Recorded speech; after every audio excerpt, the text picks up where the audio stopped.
Well, what up, guys? Welcome to another episode of Tokes Outdoors. Back here with your boy Tokes. And we're going to do a little thing, a little different this video. You know, it's an outdoor channel. I fish. I do outdoor stuff. I also am a fish keeper. Just getting back into the hobby, actually. Shout out to Fish Tropics because my man over there is the one who actually gave me the inspiration to start doing this. I mean, I had a 60-gallon that's been sitting here for years, and I just recently picked up a 150-gallon for a great price. It was actually a abandoned mansion find. It was weird. You know, and then over the summer, beginning of summer, my son caught a bass, the smallest bass that I've ever seen, and he wanted to keep it for a pet. So I said, okay, you know, why not? There was a plan. Forgive me, Mr. Can you see him? Mr. Blaze is making a bunch of noise. But anyways, so we kept him. That was the plan. We wanted to get one started off early. And hand feed them, you know, eventually hand feed them. So, please, guys, I know, let's keep the comments to a minimum on this. I know that the bass shouldn't be in a 20-gallon tank. He's small, but we're graduating him into a 60-gallon tank. Blaze, chill out, dude. But, and also, it's been neglected, guys. It's been neglected. It sits in front of a window, which therefore collects a lot of algae. Yeah, we got snails in there. We had an algae eater. But this little bass is so aggressive. It's the fact that he kills these algae eaters. Oh my god. He waited until I started recording and then wanted to start doing this. You're slick. I'm catching on to you, Blaze. But yeah, anyways. Actually, I will input, if I still have it, I know it's in a video already, but I'll input it here of Caden catching it. Uh-oh. Nice! Drew. Oh my god. What is this? Did you? Oh my god. It's on. It's on, boys. What is this? Caden, look at, oh my god, this is the littlest baby bass. I catch the smallest bass in the world.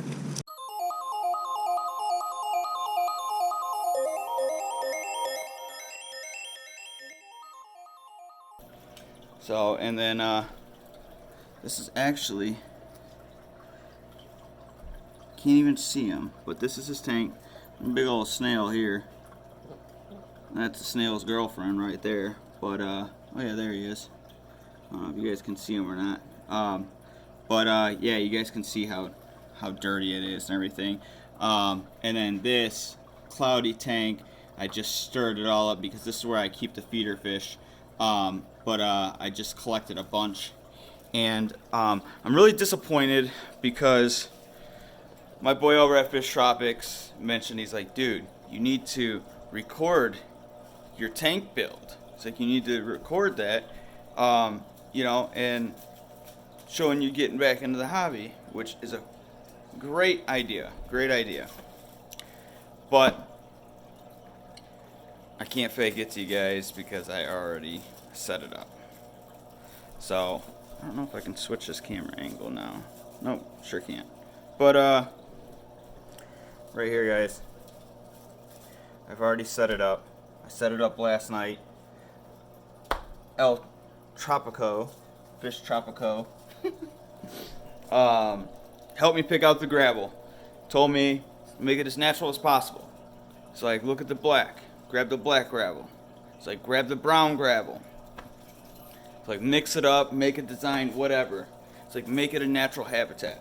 Now, I'll tell you, this right here, this shark, he's like, get rid of it. And I, like, bro, I can't do it. Sentimental value, bro. It's, I've had that since I was 3 or 4 years old in my first fish tank. And somehow, I continuously find it. Wherever we move, I somehow find it. And Yeah, this was literally in my fish tank where we won a feeder fish from a carnival, from the little, you know, ping pong ball throw in. But anyways, guys, stick around with me. I will go through everything that I've purchased, everything that I've done by cleaning, conditioning the water, conditioning the filters, all the stuff that's going in it. Because mind you, this sink is sat for like 10 years with the old gravel and everything in it, a dead eel. I don't know. The eel disappeared and we never found it. Yeah, stick around. We will go through everything that I've done.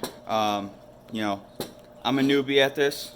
Maybe some of you guys are noobs too, or want to get into this hobby like I'm doing, or maybe you guys are veterans at it. If you guys are veterans, feel free to tell me what I'm doing wrong. Tell me what I need to do.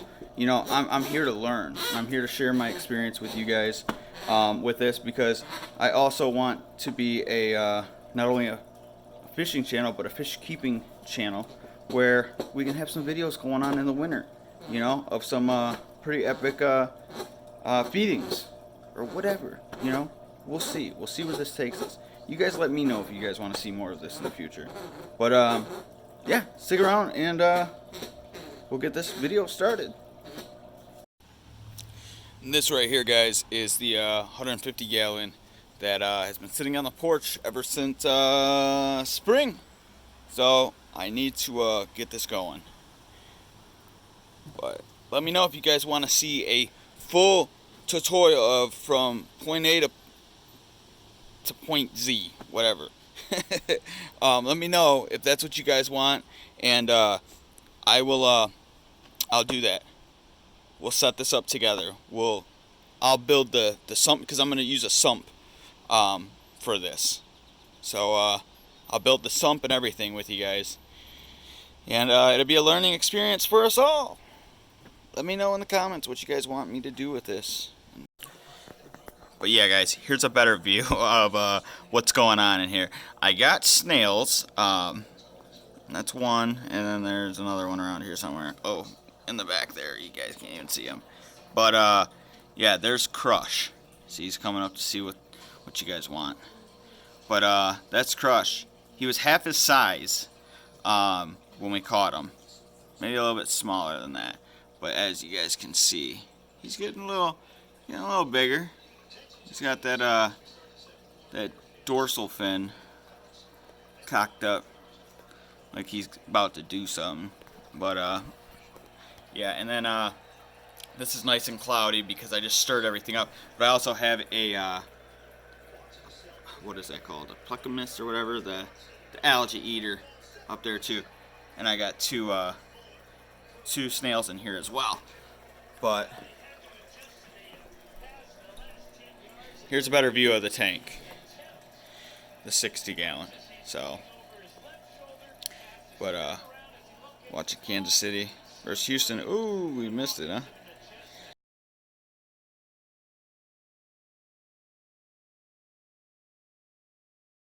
I play fantasy football. That's another thing, guys. I play a lot of fantasy. I don't play in any leagues or anything. I play FanDuel and DraftKings every week. But yeah, this is it, guys. I wish I would have done a tutorial, but I haven't had anybody to record me this week.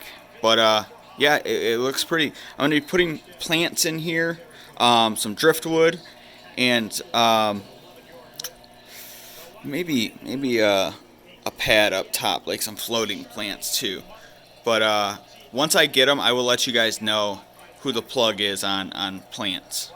1 week later. Alright, guys, so welcome back. I know it's pretty much the next clip, but really it's been a week. We've let this tank cycle for a full week now. I probably could have added Crush the same day, because I took his already cycled filter pad and rinsed it all in there, because it has all that what do you call it? It's got the beneficial bacteria. There we go. It's called BB.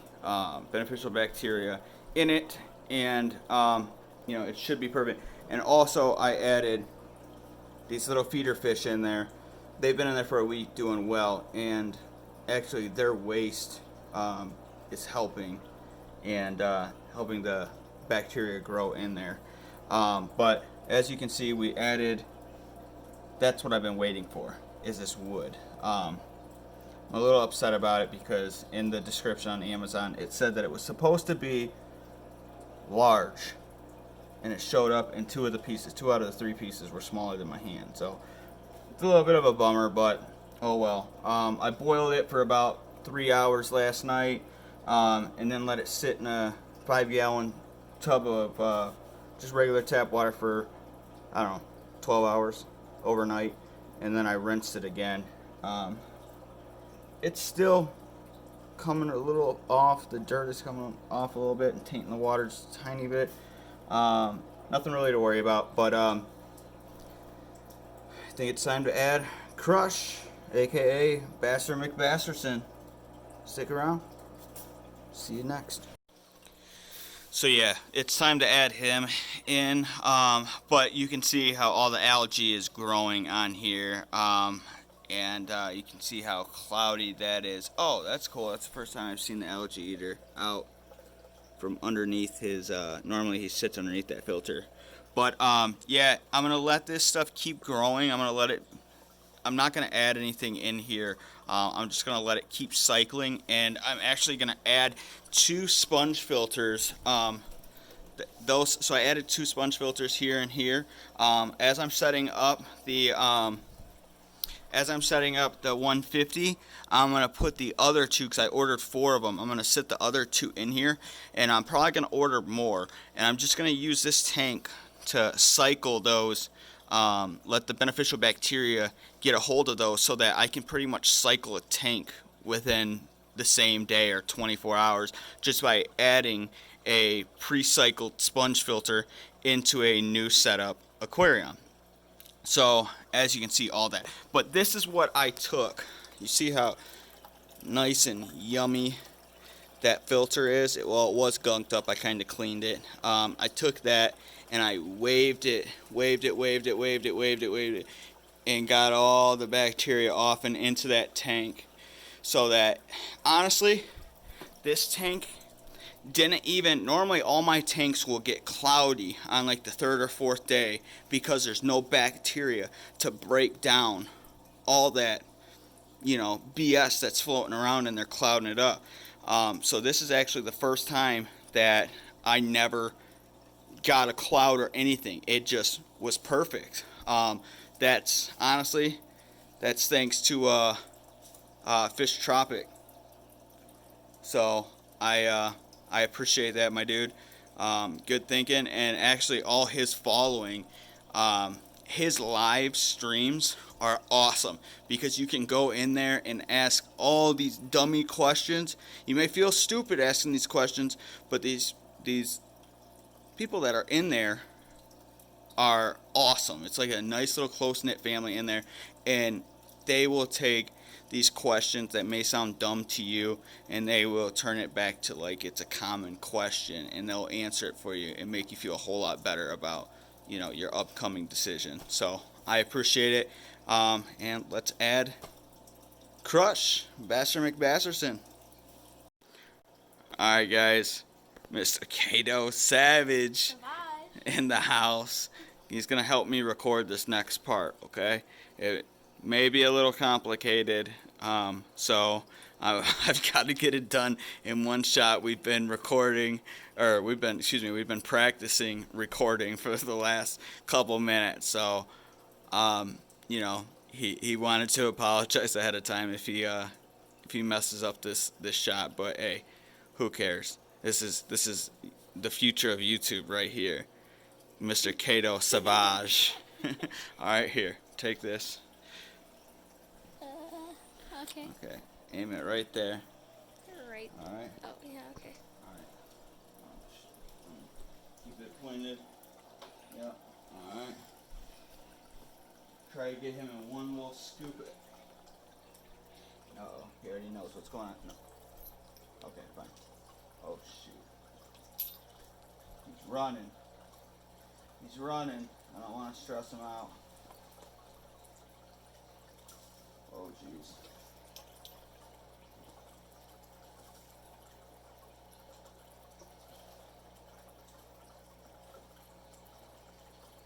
I'm gonna stand up.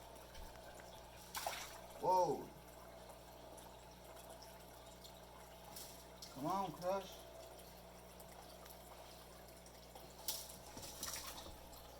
Whoa, he escaped.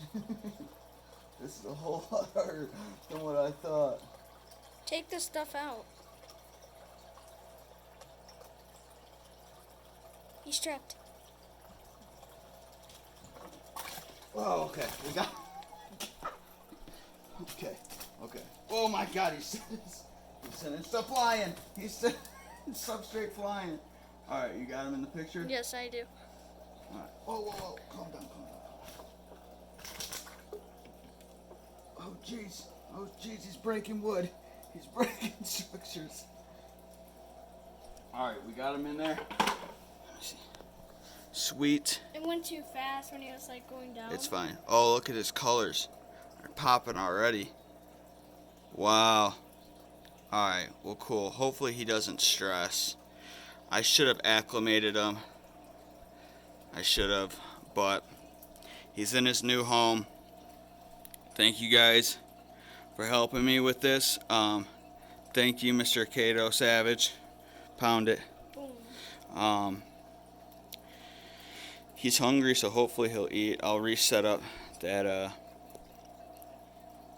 that substrate and that driftwood, but I'm hoping he likes it, and we'll keep you updated. But wow, look at his colors.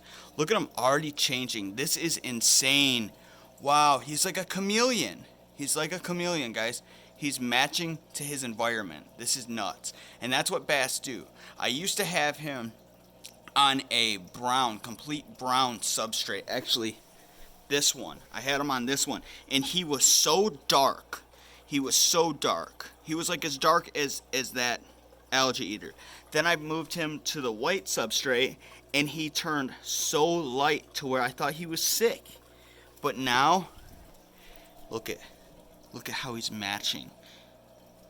That is awesome. That is so cool. I forgot what it's called, but they have the same characteristics as as like chameleons, to where they can, fit into their surrounding. So I think that's awesome. So, all right, guys, thanks a lot. We'll see you soon. Peace. Oh yeah, guys, he's loving the tank, loving the new space. I honestly feel bad that I kept him in that dungeon for as long as I did, and never really noticed how big he was until he got into this. Isn't he just beautiful, though? Take for granted these gorgeous fish, just because they're, they're everyday catch, and I never take the time to actually look at the beauty of these. I mean, look at that lateral line on him. I don't know if it's just I'm all gooing over him because he's my pet, but he's just pretty, It's always nice to catch a fish that you can just take a few seconds to look over and adore. Because we take for granted, this stuff, especially someone who can go out, like someone like myself who can just go across the street and fish every day. I love it, but I gotta remind myself, sometimes that that most people don't have that option, and that I need to definitely not take this for granted and taking as much of this as possible, because this can change in a second. So I'm done rambling. I'm babbling right now. Just wanted to get a shot of this before I start editing. because he was sitting in that corner for like the first 10 minutes, but now he's just loving it. He's actually munched down a couple of those feeder fish. But alright guys, see you in the next episode of Tokes Outdoors. Peace. Oh my God, if I die, I'm a legend. When they lay me down to rest, I know I was always repping. Oh my God, my whole life, my words been my greatest weapon. I know I've been the coast's greatest blessing.